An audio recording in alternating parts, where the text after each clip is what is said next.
여러분, 세상에서 여러분들이 가장 사랑하는 사람들을 한번 좀 떠올려 보세요. 당연히 여러분들의 자녀나 혹은 또 여러분들의 그 배우자, 또 여러분들 부모님들, 그렇겠죠, 그죠? 조금 전에 일부 예배 때, 그 일부 예배 주로 참여하시는 분들이 그 유아, 유치, 아동, 학생, 이렇게 교사들 주로 많이 참석을 합니다. 교사들이 내가 가르치는 학생들을 위해서 무엇을 기도해야 될까요? 여러분들은 여러분들의 자녀를 위해서 어떤 기도를 하세요? 여러분들이 진심으로 사랑하는 그 사람들을 위한 특별한 어떤 기도 제목이 있나요? 정말 우리와 그렇게 멀지 않은, 우리나라와 인연이 많은 메가더 장군이 신실한 그리스도인이었다는 것을 우리가 잘 압니다. 그런데 그가 자녀를 위해 했던 기도를 잠시 좀 소개를 할까 합니다. 내게 이런 자녀를 주옵소서. 약할 때에 자기를 돌아볼 줄 아는 여유와 두려울 때 자신을 잃지 않는 담대성을 가지고 정직한 패배에 부끄러워하지 않고 태연하며 승리에 겸손하고 온유한 자녀를 내게 주옵소서. 생각해야 할 때 고집하지 말게 하시고 주를 알고 자신을 아는 것이 지식의 기초임을 아는 자녀를 주옵소서. 원하옵나니 그를 평탄하고 안이한 길로 인도하지 마옵시고 고난과 도전에 직면하여 분투항거할 줄 알도록 인도하여 주옵소서. 그리하여 폭풍우 속에서 용감히 싸울 줄 알고 패자를 관용할 줄 알도록 가르쳐 주옵소서. 그 마음이 깨끗하고 그 목표가 높은 자녀를, 남을 정복하기 전에 먼저 자신을 다스릴 줄 아는 자녀를, 장래를 바라봄과 동시에 지난 날을 잊지 않는 자녀를 내게 주옵소서. 이런 것들을 허락하신 다음 이에 더하여 내 자녀에게 유머를 알게 하시고 생을 엄숙하게 살아감과 동시에 즐길 줄도 알게 하옵소서. 자기 자신에게 지나치게 집착하지 말게 하시고 겸허한 마음을 갖게 하시사 참된 위대성은 소박함에 있음을 알게 하시고 참된 지혜는 열린 마음에 있으며 참된 힘은 온유함에 있음을 명심하게 하옵소서. 그리하여 어느 날 나 아버지는 내 인생을 헛되이 살지 않았노라고 고백할 수 있도록 도와주옵소서. 아멘. 참 아름다운 기도죠. 메가더가 자기 자녀들을 위해서 이 기도를 매일 아침마다 한 번씩 읽고 하나님의 도우심을 구했다고 합니다. 저도 저를 위해 기도해 주시는 부모님 아래 그 양육을 받았습니다. 늘 저희 부모님들이 저를 위해 기도해 주셨고 그 가운데 제가 어린 시절을 보낼 수 있었는데, 그래서 자녀들을 위한 최고의 선물, 내가 자녀를 위해서 기도해 주는 거구나 하는 것을 진작부터 알았습니다. 그런데 저는 언젠가도 여러분들에게 말씀드렸다시피 우리의 자녀들을 위해서 기도할 때마다 빼놓지 않고 하는 기도가 있어요. 그게 뭐냐 하면, 주님, 내 자녀들에게 좋은 만남을 주세요. 가장 먼저 좋은 부모를 만나게 해주세요. 그 기도 속에는 제가 그 아이들의 부모니까 제가 좋은 부모가 되게 해주세요 라고 하는 기도가 내포되어 있어요. 하나님, 좋은 친구 만나게 해주세요. 좋은 배우자 만나게 해주세요. 좋은 선생님 만나게 해주세요. 올바른 진리이신 예수 그리스도께로 이끄는 정말 복음적이고 신실한 주의 종들을 만나게 해주세요. 무엇보다도 일평생 한순간도 주님을 떠나 있지 않게 해주세요. 저는 제 아들과 딸을 위해서 기도할 때마다 습관처럼 이 기도를 빼지 않고 기도합니다. 여러분들은 여러분들이 사랑하는 여러분들의 자녀들뿐만 아니라 목장 식구들이나 지체들, 또 여러분들이 정말 여러분 자신만큼 아끼는 배우자나 여러분들의 친구들을 위해서 어떤 기도를 하시나요?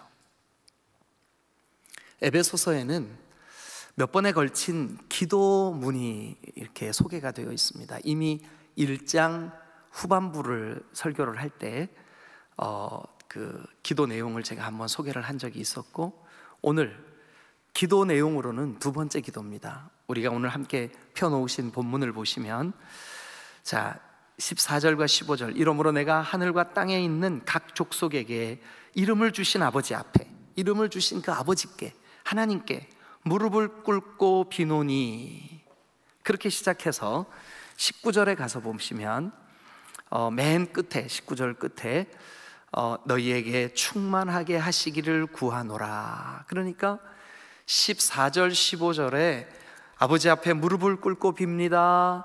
그리고 이렇게 되기를 구합니다. 그러니까 사실 오늘 우리가 함께 읽은 이 14절부터 19절은 전체가 다 무슨 내용일까요? 기도 내용이에요. 기도문이라고 할 수 있어요. 여러분들이 진심으로 사랑하는 여러분들의 자녀들을 위해서 오늘 이 본문은 영적인 자녀들인 에베소 교회 성도들을 위해 바울이 간절한 마음으로 기도했던 기도 제목들이 소개되고 있어요. 여러분들은 어떤 기도를 하시나요? 자, 우리가 오늘 이 기도를 살펴보기 전에 이 문맥이, 이 문장이 지금 어떤 배경하에 14절이 시작하고 있는지를 살필 필요가 있어요. 먼저 여러분, 좀 번거로우시겠지만 성경을 좀 같이 펴시죠. 1장을 한번 같이 가보시겠습니다. 1장 3절, 찬송하리로다 하나님 곧 우리 주 예수 그리스도의 아버지께서 그리스도 안에서 하늘에 속한 신령한 복을 우리에게 주시되, 신령한 복을 우리에게 주셨습니다. 세 가지 뭐였었죠? 첫 번째는 만세전에 우리를 택정하신 복, 두 번째는요 그리스도 예수를 통하여 우리를 속량, 죄 사함 받게 하신 복, 세 번째는요 성령께서 우리를 인치셔서 보증이 되신 이 세 가지 일. 그러니까 예정, 구원, 그리고 보증, 이 세 가지 복을 우리에게 주신 그 하나님 앞에, 여러분, 그리고 2장을 한번 잠깐 펴보실까요? 2장, 그 하나님께서 1절입니다.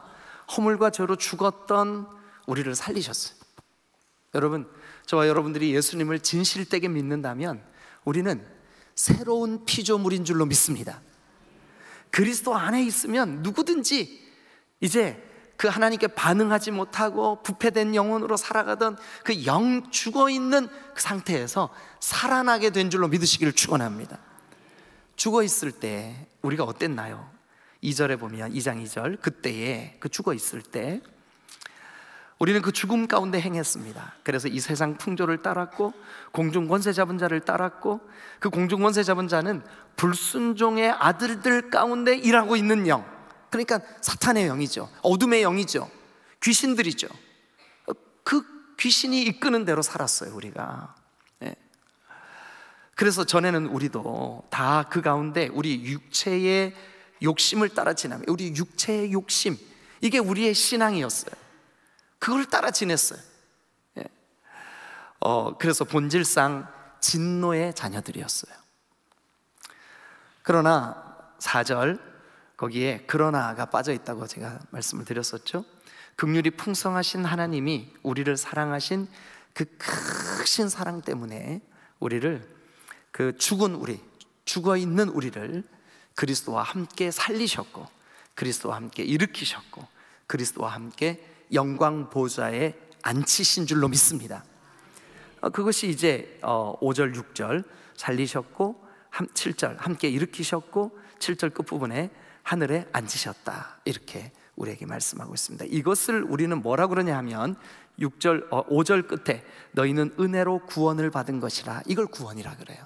아, 우리가 죽어 있었던 우리를 하나님의 그 크신 사랑으로 살리셨구나, 이렇게 살아난 우리를 구원받았다라고 말하는 거구나. 그러면 그 구원받은 사람들을 향한 하나님의 경륜, 계획, 뜻, 그게 뭐냐 하면 교회라고 말씀드렸습니다. 교회.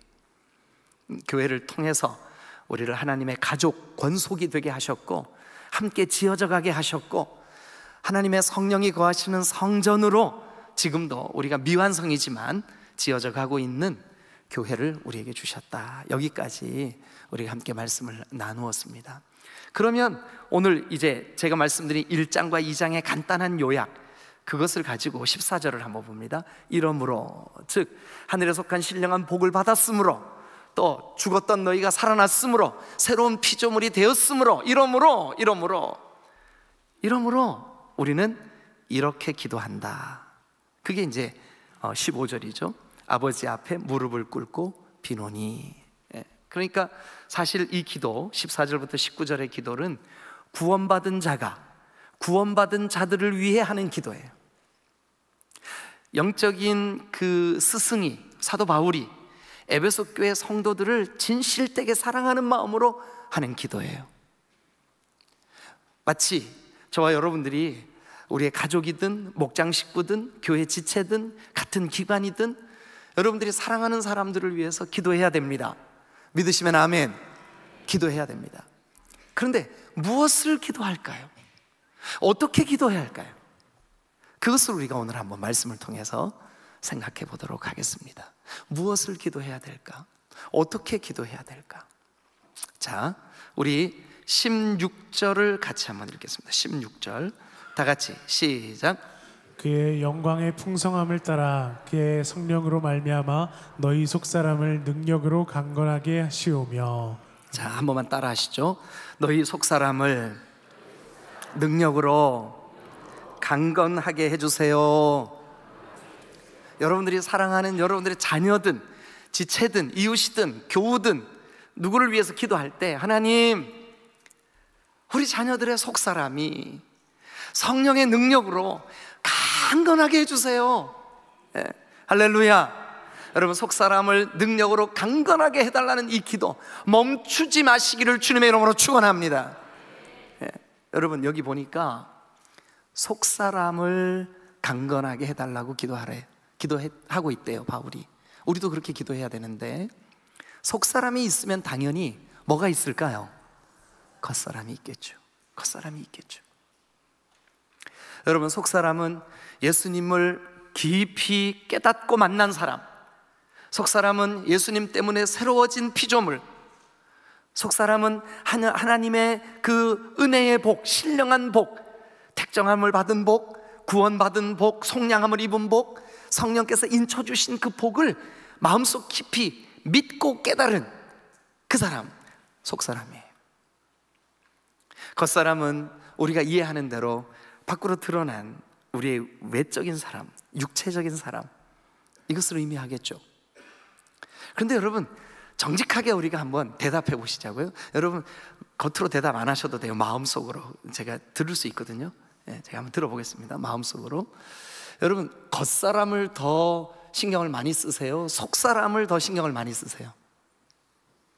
네, 성가대원들은 다 겉사람이요, 이렇게 대답하죠.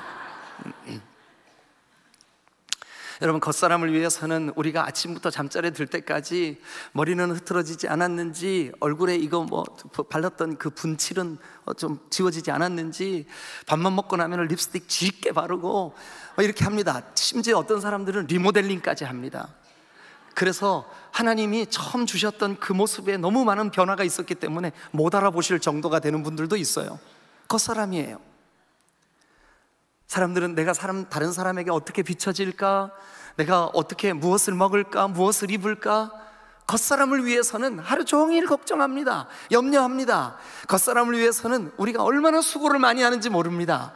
그런데 오늘 이 본문에서 사도 바울은 그렇게 사랑하는 에베소 교회 성도들을 위하여 이 기도, 첫 번째 기도 뭐냐 하면, 하나님, 제가 사랑하는 그 사람들의 속사람을 능력으로, 성령의 능력으로 강건하게 해 주옵소서. 할렐루야, 할렐루야. 여러분, 속사람이 강건하면, 속사람이 예수님을 틀림없이 만났으면, 속사람이 구원받은 증거가 분명하면 죄를 이길 힘이 속사람 속에 있는 줄로 믿으시기를 축원합니다. 환경과 현실을 이길 힘이 속사람의 강건함을 통하여 우리의 삶에 드러나게 되는 줄로 믿으시기를 축원합니다. 속사람이 강건해야 되는 거예요. 속사람이. 여러분, 그런데 속사람이 강건해지는 방법이 뭘까요? 여기 16절은 우리에게 그의 영광의 풍성함을 따라, 그의 성령으로 말미암아, 그의 영광의 풍성함을 따라 그의 성령으로 말미암아, 그리고 이제 너희 속사람을 능력으로 강건하게 하시오며. 마치 우리 번역 성경인 이 한글 개역 성경, 개역 개정 성경에는 속사람이 강건케 되는데 두 가지 정도의 힌트가 있는 것 같아요. 하나는 뭐냐 하면 성령으로 말미암아 우리 속사람이 강건해지는 줄로 믿습니다. 성령은 예수님이 진리시라는 사실을 우리에게 깨닫게 하시는 영입니다. 성령은 우리에게 예수님을 믿게 하는 영이신 줄로 믿습니다. 성령은 우리에게 진리를 바르게 깨닫고 믿을 수 있도록 도우시는 영이신 줄로 믿으시기를 축원합니다. 그래서 성령은 우리의 속사람을 강건케 하시는 분이신 줄로 믿으시기를 축원합니다. 여러분들도 기도하실 때 하나님, 내 자녀들이 성령 충만해서 속사람이 강건해지도록 인도하여 주옵소서, 이 기도하시기를 주님의 이름으로 축원합니다. 또 한 가지, 여기 16절에 보니까 그의 영광의 풍성함을 따라. 저는 이 말이 좀 어렵더라고요. 영광의 풍성함을 따라, 이게 무슨 뜻일까? 좀 어렵더라고요. 묵상을 하고 말씀을 여러분들과 함께 나누려고 준비하고 기도하면서 하나님, 영광의 풍성함을 따른다는 게 뭐예요? 여러분들에게 제가 예로 설명을 하나 드려볼게요. 우리 교회 어떤 유명한 그 조각가가 교회 예배를 마치고 집으로 돌아가려고 여기 지금 우리 그 문으로 이렇게 나가는데 옥녀봉에 이렇게 굵은 소나무 한 그루가 뿌리채 넘어져 있는 거예요. 근데 그 뿌리 부분을 보니까, 야, 이 조각가, 이 예술가 눈으로 볼 때 작품이 하나 나올 것 같아요. 평범한 사람들의 눈에는 전혀 보이지 않는데 이 예술가의 눈에는, 야, 저 넘어진, 저 죽은 저 나무, 아무 쓸모없는 썩어져가는 저 나무, 내가 잘만 손을 보면 예술 작품 하나 나오겠구나. 그래서 이 조각가가 그 나무를 이제 그 구청에다가 신고를 하고 내가 이만큼 잘라가겠습니다 허락을 받았어요. 전기톱을 갖다가 이만큼 잘랐어요. 그 뿌리가 있는 부분을 잘 흙을 털어내고 조각칼로, 조각도로 잘라내고 또 칼로 베어내고 삐쭉 튀어나온 것은 갈아내고, 그리고 그 예술가의 마음속에 품어졌던 작품을 하나 만들었어요. 죽어 아무 쓸모없이 썩어져 가던 그 나무가 수천만 원의 작품이 됐어요. 여러분, 우리가 그래요. 우리는 허물과 죄로 죽어 있었습니다. 하나님께 대하여 반응하지 못했었습니다. 육체의 욕심을 따라 지냈습니다. 육체의 욕심이 우리의 신앙인 것으로 착각하면서 그것을 구하며 살아갔습니다. 그러나 긍휼이 풍성하신 하나님이 그의 사랑하는 독생자 아들을 통하여 우리를 구원하시고, 하나님이 그 죽어있던 우리를 이렇게 바라보십니다. 존귀한 내 자녀구나.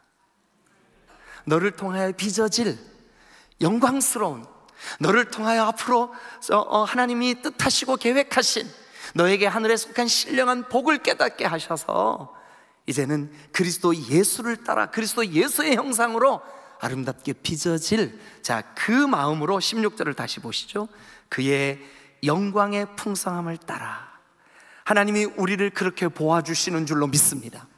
그것이 바로 영광의 풍성함을 따라, 그리고요 성령으로 충만하여 우리 속사람이 강건케 될 줄로 믿습니다. 하나님께서는 우리를 하나님의 소망 가운데 보아주시고, 우리는 성령의 충만함을 간절히 갈망할 때 우리의 속사람은 강건하여질 줄로 믿습니다. 속사람이 강건하면 죄를 이길 힘이 생깁니다. 속사람이 강건하면 땅에 있는 육체의 것보다, 겉사람보다 속사람의 신경을 쓰게 되어 있습니다. 속사람이 강건케 되면 여러분들이 환경과 현실을 이겨낼 수 있는 에너지가 생길 줄로 믿으시기를 축원합니다. 여러분들도 그렇게 기도하십시오. 하나님, 여러분 자신을 위하여 내 속사람이 강건하게 해주세요. 여러분, 자녀를 위하여 하나님, 우리 자녀들이 속사람이 강건하게 되게 해주세요. 속사람이 연약하니까 우울증에 빠져버리는 거예요. 속사람이 연약하니까 죄에 쉽게 넘어지는 거예요. 좌절하고 낙심하는 거예요. 그러나 속사람이 강건하면 성령께서 여러분들을 붙잡아 일으켜 세우실 줄로 믿습니다. 그래서 우리 그렇게 기도해야 돼요. 하나님, 내 자녀의, 우리 교회 지체들의 속사람이 성령의 능력으로 강건케 되게 하여 주옵소서. 할렐루야, 할렐루야. 두 번째 17절을 우리 한번 같이 읽겠습니다. 17절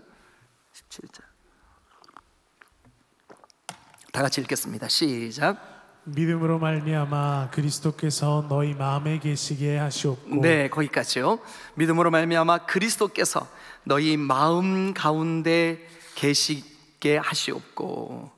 여러분, 좀 이상하지 않아요? 이상하죠? 그 내용 17절이 왜 이상해요? 이것 때문에 이상해요. 자, 이 편지를 지금 누가 쓰고 있어요? 사도 바울이. 누구에게요? 에베소 교회 성도들에게. 그 사람들은 지금 환난과 핍박 중에서도 예수 믿겠다고 결단한 사람들이에요. 오늘날 우리처럼 이렇게 평안한 가운데 신앙생활을 하는 사람들이 아니에요. 우상으로부터 돌아선 사람들이에요. 이 사람들은 그 예수를 믿겠다는 그 믿음 때문에 많은 것들을 포기해야 되는 사람들이에요. 귀하죠. 당연히 이들이 신령한 하늘에 속한 복을 깨닫고 허물과 죄로 죽었던 내 영혼이 살아났다는 것을 믿고 있으니까 그들 속에 당연히 예수님이 거하시죠.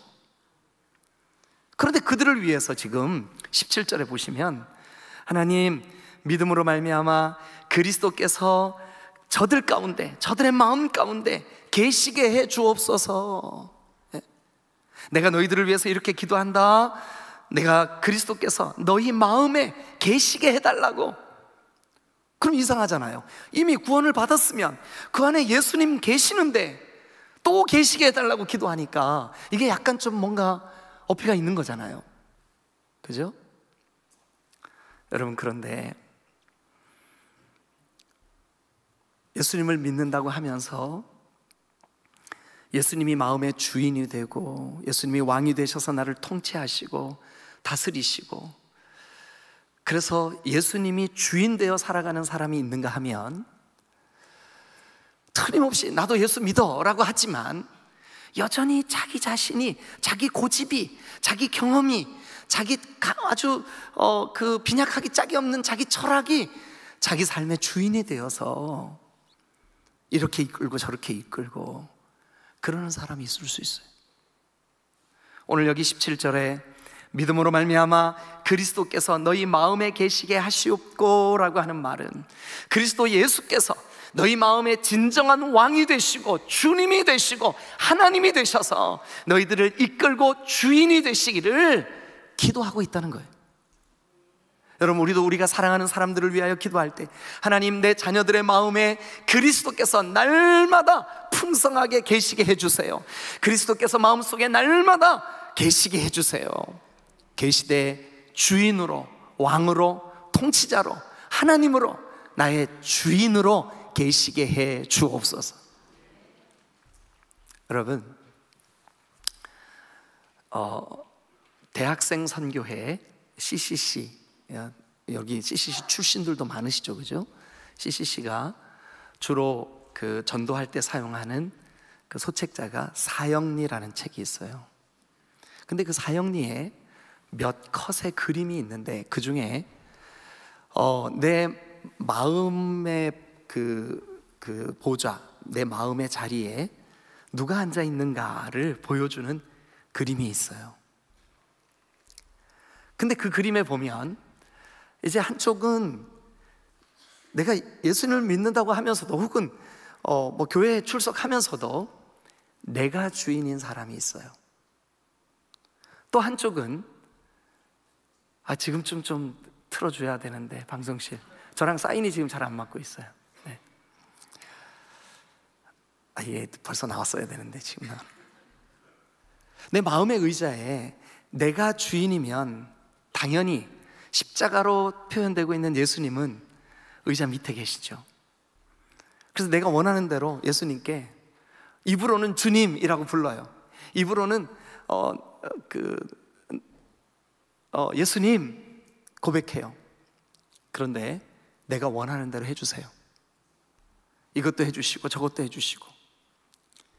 그런데 여러분, 주인의 자리, 그 내 마음의 보좌에 예수님이 진정한 주인이 되시면 우리는 이제 어떻게 될까요? 그 왕의 보좌에서 내려앉겠죠. 그리고 그분께 순종하겠죠. 주님, 나를 인도해 주세요. 주님의 뜻이 이루어 주세요. 주님 원하시는 대로 해주세요. 자, 여러분, 이 그림 가운데 여러분, 예수님이 내 주인의 보좌에 앉아있는 이 그림이 바로 17절입니다. 믿음으로 말미암아. 주님, 내 삶의 진정한 주인은 예수님입니다. 이 믿음으로 말미암아 그리스도께서 너희 마음에 계시게 하시옵고, 그리스도가 온전히 나를 통치하게 하시옵고, 그리스도가 나의 주인이 되게 하시옵고. 여러분, 이 기도를 여러분들이 사랑하는 자녀들을 위하여 하실 수 있기를 주님의 이름으로 축원합니다. 그럼 만약 여러분 마음에 운전대가 있다고 한번 상상을 해보세요. 여러분들의 인생이라고 하는 그 긴 여정을 여러분 자신이 운전을 한다고 생각을 해보세요. 자기 마음대로 막 난폭 운전을 할 때도 있고, 분노할 때도 있고, 막 죄를 짓을 때도 있고. 그런데 진정으로 예수 믿는다는 것은 예수님이 이제 그 운전대를 예수님께 내가 양도하는 거예요. 주님이 내 인생의 주인이십니다. 이끌어 주세요. 주님께 제가 순종하겠습니다. 주님이 원하시면 내가 원치 않는 일이 있어도 아멘, 제가 순종하겠습니다. 아브라함을 보십시오. 그가 하나님의 이끄심에 순종하는 것이 곧 그의 믿음이었는 줄로 믿습니다. 그러니까 믿는다, 예수님을 믿어라고 하면서 순종하지 않는 것은 사실은 믿지 않는, 믿음이 아닌 거예요. 그런 의미에서 27절은 하나님, 그리스도께서 우리 마음에, 우리가 기도하는 사랑하는 그 자녀들의 마음에, 지체들의 마음에, 목장 식구들의 마음에 주님 늘 주인으로 계셔주세요. 통치자로 계셔주세요. 왕으로 계셔주세요. 근데 16절에 속사람이 강건케 될 때는 성령의 능력으로 된다 그랬는데 17절에 우리 마음에 그리스도가 계시는 것은 뭐로 된대요? 거기 보니까 믿음으로 되는 줄로 믿습니다. 믿음으로. 주님, 저에게 믿음을 더하여 주셔요. 그래서 예수님이 내 마음에 계실 뿐만 아니라 내 마음의 주인의 자리에 예수님이 거하셔서 주님께 제가 순종하는 삶 살게 해 주옵소서. 여러분, 사실 어떻게 보면 속사람이 강건케 된다라고 하는 주제와 그리스도께서 너희 마음에 계시게 해달라라고 하는 기도 제목은 같은 의미일 수도 있어요. 그리스도가 우리 안에 충만하면 여러분, 우리는 속사람이 아주 강건해지겠죠. 또 속사람이 강건해지는 사람에게는 당연히 그리스도가 그의 진정한 왕이 되시겠죠.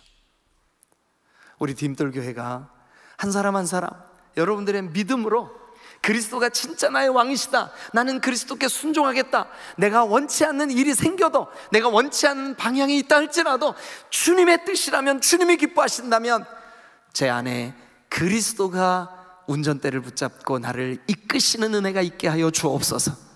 이것이 저와 여러분들의 기도가 되어져야 될 줄로 믿습니다. 자, 그리고 우리 세 번째 18절과 19절을 우리 같이 한번 읽겠습니다. 18절과 19절. 근데 17절 그 기도가, 두 번째 기도가 끝난 하시옵고 다음부터 읽었으면 좋겠습니다. 자, 시작. 너희가 사랑 가운데서 뿌리가 박히고 터가 굳어져서 능히 모든 성도와 함께 지식이 넘치는 그리스도의 사랑을 알고 그 너비와 길이와 높이와 깊이가 어떠함을 깨달아 하나님의 모든 충만하신 것으로 너희에게 충만하게 하시기를 구하노라. 여러분, 이것은 자, 일단 그 18절 끝에 보니까 그리스도의 사랑, 그리고 19절 끝에 보니까 하나님의 모든 충만하신 것으로 너희에게 충만하게 하시기를 구하노라. 여러분, 한마디로 하나님의 사랑으로 충만하게 하옵소서. 이것이 세 번째 기도예요. 여러분, 하나님의 사랑은 그리스도 예수십니다. 하나님의 사랑은 우리를 위하여 대속의 은혜를 허락하신, 십자가를 지신 예수 그리스도십니다. 그런데 그 사랑이 우리 안에 충만하면 우리가 보는 모든 것이 사랑 안에서 보일 줄로 믿습니다. 우리가 신앙생활을 하는 거, 교회 지체와의 관계 속에 여러분 안에 이 하나님의 사랑으로 충만하게 된다면 어떻게 될까요, 여러분?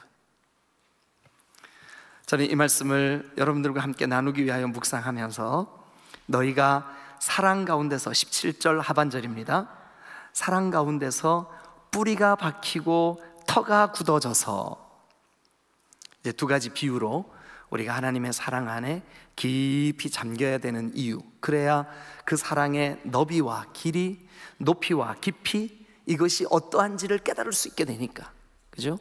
예. 그런데 여기에 사랑 가운데 뿌리가 박히고 터가 굳어져, 그러니까 주님의 사랑이 우리 안에 터가 박히고 뿌리가 뭐죠? 박히고 터가 굳어져. 이 뿌리가 박힌다는 게 뭘까? 여러분, 이제 식목일 날 나무 묘목을, 요만한 묘목, 나무 이제 묘목을 사다가 마당가에 심었다고 생각을 해보세요. 아무것도 모르는 어린아이, 유치원 다니는 애가 아빠가 묘목 심어놨네? 그게 뭔지도 모르고 그걸 쑥 잡아 뺐어요. 뽑혀요, 너무 힘없이. 그런데 이 나무가 5년이 지나고 10년이 지나고 20년이 지나고 30년이 지났어요. 점점 굵어졌어요. 이만해졌어요. 그때도 누군가가 그걸 뽑으려고 탁 껴안고 확 뽑으면 뽑히죠? 안 뽑힙니다. 안 뽑히다는 것을 여러분들에게 쉽게 증명할 수 있어요. 뽑힌다고 믿는 분들은 예배 마치고 가시는 길에 옥류봉에 올라가셔서 이만한 소나무 한번 껴안고 확 뽑아보세요. 뽑히나? 절대 안 뽑힙니다. 왜 그럴까요? 여기 말씀대로 뿌리가 박혔기 때문이에요. 예수님을 믿는 믿음의 뿌리가 박혔기 때문이에요. 예수님이 나를 사랑하셔서 나에게 하신 일, 그 십자가의 대속의 은혜가 얼마나 크고 놀라운지가 깊이 뿌리를 내렸기 때문에, 이 뿌리가 내린 사람들은 결단코 교회 내에서 지체 사랑하는 일을 포기하지 않습니다. 죄를 싸워 이기는 일을 포기하지 않습니다. 환경과 현실을 뛰어넘는 일을 포기하지 않습니다. 이기고도 남음이 있습니다. 그런데 그 하나님의 사랑의 풍성함이 여러분들을 뿌리 깊이 박히게 하는 놀라운 역사가 있게 되시기를 주님의 이름으로 축원합니다. 그래서 우리는 우리 자녀들을 위해서 그렇게 기도해야 돼요. 우리가 사랑하는 사람들을 위해서 그렇게 기도해야 돼요. 하나님 아버지, 사랑 가운데, 주님의 사랑 가운데 뿌리가 깊이 박히고 터가 견고하게 굳어져 능히 모든 성도와 함께 지식에 넘치는 그리스도의 사랑, 그리스도의 은혜, 그리스도의 구원, 그리스도의 십자가, 그리스도의 대속, 이것이 깨달아지게 하옵소서. 여러분, 그게 바로 19절에 그 너비와 길이와 높이와 깊이가 어떠함을 깨달아 하나님의 모든 충만하신 것으로 너희에게 충만하게 하시기를 기도한다라는 내용이에요. 그러면 이제 말씀을 한번 정리해 보겠습니다. 그렇게 사랑하는 에베소 교회 성도들에게 목회자인 바울이 그들을 위해, 그 신실한 그리스도인들을 위해, 내가 너희들을 위해 이렇게 기도한다. 세 가지.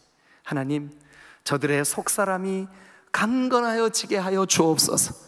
할렐루야, 할렐루야. 여러분 한번 따라합시다. 주님, 나의 속사람이 강건케 되게 하옵소서.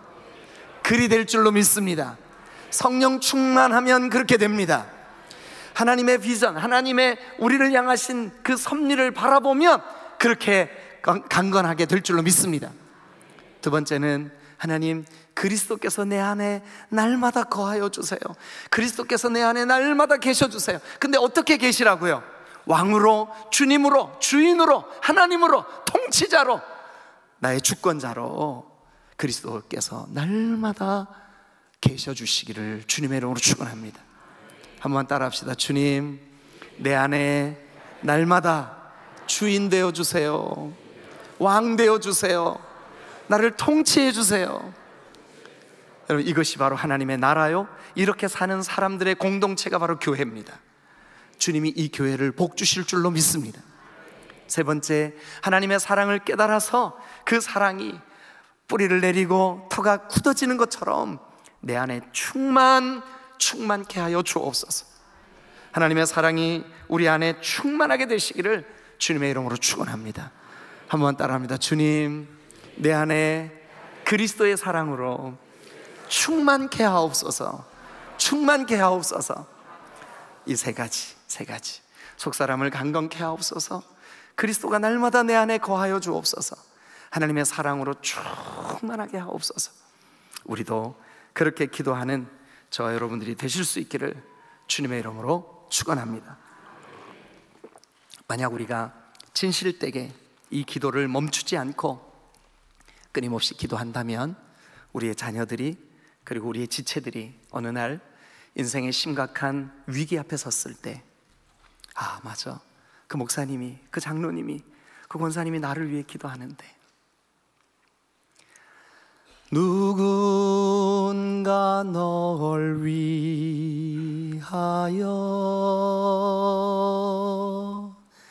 누군가 기도하네. 내가 홀로 외로워서 마음이 무너질 때 누군가 널 위해 기도하네.